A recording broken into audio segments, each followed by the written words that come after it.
রাসূলুল্লাহ সাল্লাল্লাহু আলাইহি সাল্লাম বলেছেন, বিচারক 3 শ্রেণীর হয়।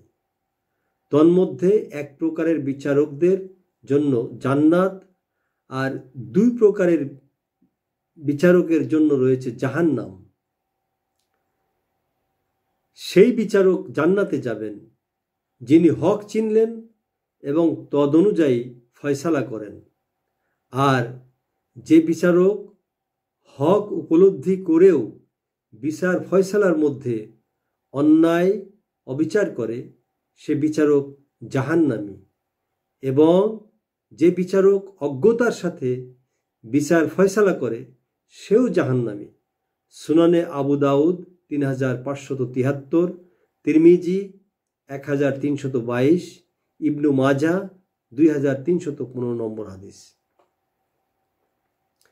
রাসূলুল্লাহ সাল্লাল্লাহু আলাইহি সাল্লাম বলেন, যে ব্যক্তিকে বিচারকের পদে নিযুক্ত করা হলো সে যেন বিনা ছুরিতে জবাহ হলো। সহিহ তিরমিজি, নাসাই, ইবনু মাজা, আহমদ।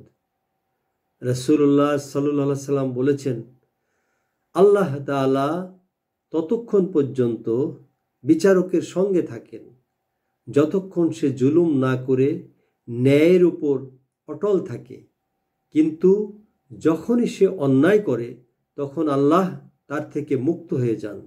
তখন শয়তান তাকে ধরে ফেলে এবং তার সঙ্গী ও পরামর্শক হয়ে যায়।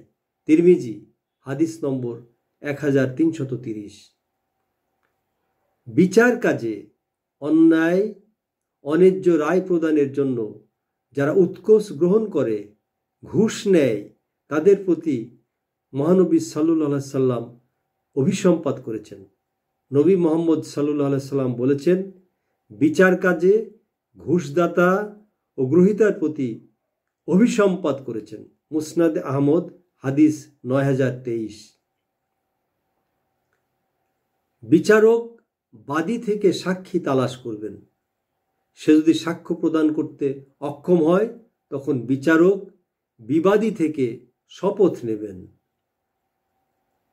বিচারকের কথায় কোনো হালাল জিনিস কখনো হারাম হয় না, কিংবা হারাম জিনিস কখনো হালাল হতে পারে না। রাসূলুল্লাহ সাল্লাল্লাহু আলাইহি সাল্লাম বলেছেন, তোমরা আমার কাছে মামলা মোকদ্দমা নিয়ে আসো। আর তোমাদের মধ্যে কেউ কেউ হয়তো প্রতিপক্ষের তুলনায় প্রমাণ বা সাক্ষী পেশ করার ব্যাপারে বেশি বাকপটু। তবে জেনে রাখো, বাকপটুতার কারণে যার অনুকূলে আমি তার ভাইয়ের প্রাপ্য হক ফয়সালা করে দিই, তার জন্য আসলে আমি জাহান্নামের অংশ নির্ধারণ করে দিই। কাজেই সে যেন তা গ্রহণ না করে। সহিহ বুখারী, হাদিস 2501।